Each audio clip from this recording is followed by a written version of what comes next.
We are the product of forces. Forces are non-physical things.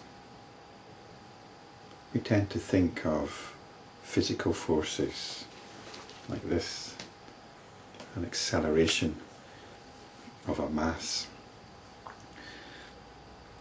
But forces are what move us. A story has force. A song has force. A fetish has force. The sight of a loved one has force. Culture has force. Memes have force. These things shape us. They're non-physical. They affect our behaviour. They affect who we are. They affect our sense of being. We are the result of such forces. And why should these forces not continue after the death of the physical body? Like culture. Culture doesn't stop when somebody dies. It carries on. It mutates perhaps, it changes. But there are certain elements which continue. And these forces are like an electric potential which gather in a thundercloud. And at some point they need to release their energy. They need to spark down to earth. And this is what keeps everything going. This potential energy of forces. And why can this not give rise to a new birth? Just as after a wave has crashed on the seashore, there's another similar wave shortly behind it, and then another similar wave, until the forces which give rise to these waves eventually dies out. Since the infinite consciousness is everywhere at all times, there are no barriers in it, and it can give rise to any image anywhere at any time. Injunctions and prohibitions exist only for the preservation of the social structure here, but since these are all established in consciousness, they are capable of yielding their fruits even after one departs from this world. So social injunctions, scriptural prohibitions, they all leave their mark. They leave us with very deep-rooted feelings of guilt, perhaps, or very deep expectations. These are the forces which propel consciousness on, or which propel limited aspects of consciousness on to take further shape. Brahman neither comes into being nor ceases to be. But when the subject-object relationship arises in it, then it is said to come into being, and the object is known as creation. When Brahman withdraws that relationship and exists in itself as itself, then it is said that Brahman exists as infinite space and supreme peace. This is the dynamic of spiritual practice, of enlightenment practice. There's a dynamic and then there's a stillness, the realization. These two, the existence and the non-existence of relationship, are natural to Brahman, just like movement and non-movement are natural to wind.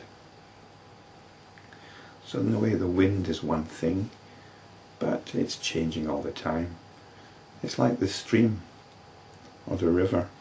The river's always in the same place, but it's always moving.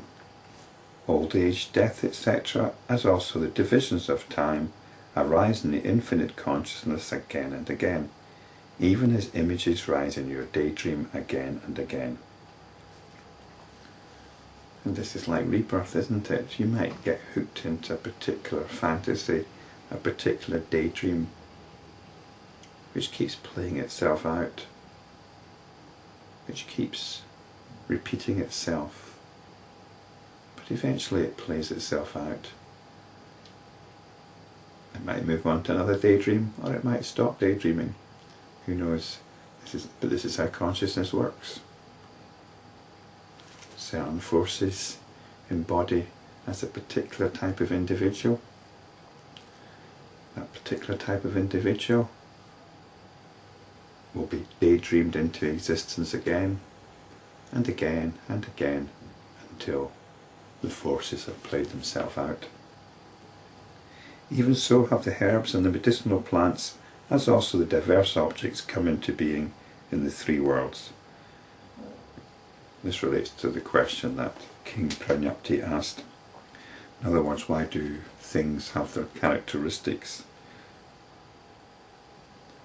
But all these follow from notions of time and space, old age and of birth and death and so on. The one infinite consciousness alone appears as this infinite diversity on account of the infinite images that arise in it. However, in and as all this, it is the one Brahman alone that shines. And we get caught up in this diversity, or consciousness gets caught up in this diversity.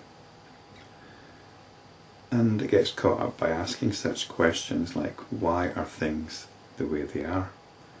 And we can pursue that, and we'll get science, medicine and so on. Nothing wrong with any of that. But we're not interested in that right now. We're interested in the context, the overall context, which means we have to distance ourselves from that diversity. I remember once when I was doing a teaching job. It was in a very big school. It was quite an awful job actually. And there was one big staff room for 100 or so teachers.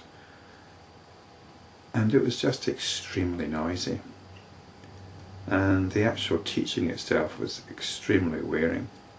And I felt in between classes, when there was a 10-minute break, I needed to relax. I needed to recharge somehow. And I would sit back on one of the low chairs in the staff room and just put my feet up on a table. And I would hear all this noise, and I would consciously withdraw from that noise into an area of stillness, and I could fall asleep. I could fall asleep. Even though there were other colleagues round about me talking and there was a general noise of the school. I remember somebody asked me, "Did you really manage to fall asleep there?" And I did. I suppose it's what they call a power nap. I was rejuvenated after it. But the point was to withdraw from the diversity, to withdraw from all the anxieties and concerns and find that stillness. Perhaps there was something more to it than simply stillness, but I didn't realize it at the time. I was just doing what I needed to do for my survival. But we can withdraw from that diversity. We can realize that stillness, which is the reality of that diversity.